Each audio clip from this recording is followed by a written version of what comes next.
In question number 2, we have a box containing pink, white, and black marbles. A marble is drawn at random from the box. The probability that the marble drawn is white is 8 upon 15, and the probability that it is a black is 1 upon 5. If there are 8 pink marbles in the box, calculate the number of marbles, total number of marbles in the box.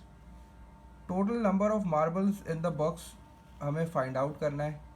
And we have 3 marbles, 3 types of marbles हैं, pink है, white है और black है. White की probability दी हुई है, black की probability दी हुई है और मुझे बताया जा रहा है कि 8 पिंक मार्बल्स हैं बॉक्स में. ठीक है. अच्छा, let's just focus on this probability. ये बेसिकली प्रोबेबिलिटी दी हुई है वाइट मार्बल्स की. आपको पता है कि प्रोबेबिलिटी में जो डिनोमिनेटर होता है वो टोटल आउटकम होता है, और यहाँ टोटल आउटकम का मतलब है कि टोटल नंबर ऑफ मार्बल्स. ठीक है. तो अगर मैं इस प्रोबेबिलिटी को देखूं और मैं इसको सही मानूं कि ये प्रोबेबिलिटी बिल्कुल सही है, तो इसका मतलब है कि मेरे पास जो टोटल मार्बल्स हैं वो 15 है, और यही मुझसे क्वेश्चन में पूछा गया है. तो मैं पहले चेक कर लेता हूँ अपने सारे मार्बल्स को ऐड करके कि क्या 15 ही टोटल मार्बल्स आ रहे हैं, क्या ये प्रोबेबिलिटी सही दी हुई है, क्योंकि इतना आसान सवाल मुझे ये लग नहीं रहा, हो सकता है इसमें कोई ट्रिक हो.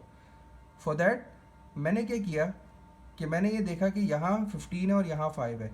तो सबसे पहले मैंने दोनों का डिनोमिनेटर सेम किया, क्योंकि मुझे पता है प्रोबेबिलिटी में हमेशा डिनोमिनेटर में टोटल आउटकम्स आते हैं और टोटल आउटकम्स हमेशा सेम होने चाहिए. तो 8 upon 15 is the probability of the white marble. The black marble has a probability of 1 upon 5. In order to make this 5 15, what will I do? I will just multiply the numerator and the denominator with 3.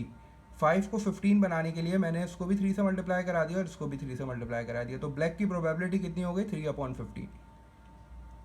And since I have 8 pink marbles, मेरे पास 8 pink marbles हैं, तो pink marble की probability कितनी हो गई? अगर मैं total अपना 15 मानता हूँ तो उसकी प्रोबेबिलिटी हो गई 8 upon 15. और जब मैंने तीनों को ऐड किया तो 15 का एलसीएम 15 आ गया, और 8 and 8 is 16, और 16 + 3 19 हो गया. ये कैसे पॉसिबल हुआ कि मेरे पास टोटल मार्बल्स तो 15 है, लेकिन जब मैं अलग अलग करके तीनों मार्बल्स को काउंट करता हूँ तो वो 19 आते हैं. तो ऐसा पॉसिबल नहीं हो सकता. इसका मतलब है कि ये जो 15 है, ये जो बेसिकली प्रोबेबिलिटी है, ये रिड्यूस्ड फॉर्म में है. ठीक है. 15 की जगह पे एक्चुअल कोई और नंबर है, ये फ्रैक्शन रिड्यूस हुआ हुआ है. ठीक है. तो अब हमें वो नंबर का पता लगाना है. तो उसके लिए क्या ट्रिक है? उसके लिए ये ट्रिक है कि देखो कि 15 और 5 के टेबल में और कौन सा कॉमन नंबर आता है. क्या कोई और कॉमन नंबर है जो कि 15 और 5 दोनों के टेबल में आता है? तो इट्स 30. ठीक है. 30 की तरफ मेरा ध्यान जाता है कि 30 एक ऐसा नंबर है जो 15 के टेबल में भी आता है और 5 के टेबल में भी आता है. तो अब जो दूसरा स्टेप है मेरा, वो ये है कि मुझे कॉमन डिनोमिनेटर 30 बनाना है. ठीक है. 30 कॉमन डिनोमिनेटर बनाने के लिए मैं यहाँ वर्किंग करके दिखा रहा हूँ इस छोटी सी स्पेस में. अगर मैंने इसको 30 बनाना है तो क्या करना है? मुझे इसको 2 से मल्टीप्लाई करना है और ऊपर भी करना पड़ेगा. तो मेरा नया फ्रैक्शन क्या बन जाएगा? 16 upon 30. And since I have 5 को 30 बनाने के लिए 6 से मल्टीप्लाई करना पड़ेगा, तो नया फ्रैक्शन क्या बन जाएगा? 6 upon 30. और चूंकि मेरे पास 8 मार्बल्स हैं, तो 8 की प्रोबेबिलिटी क्या हो जाएगी कि अगर मैं 30 अज्यूम कर रहा हूँ तो दैट विल बी 8 upon 30.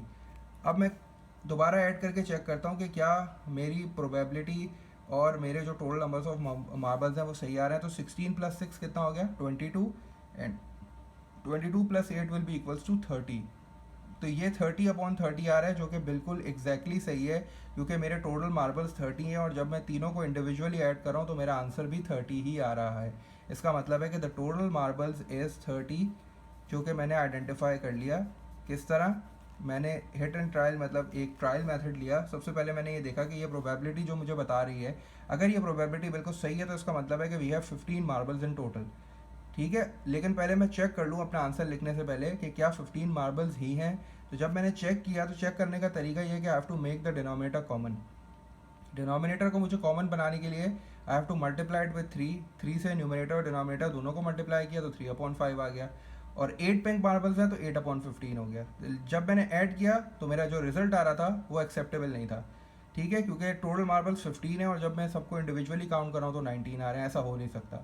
फिर मैं दूसरे नंबर की तरफ आया कि 15 के बाद दूसरा नंबर ऐसा कौन सा है जो कि दोनों के टेबल में कॉमन है.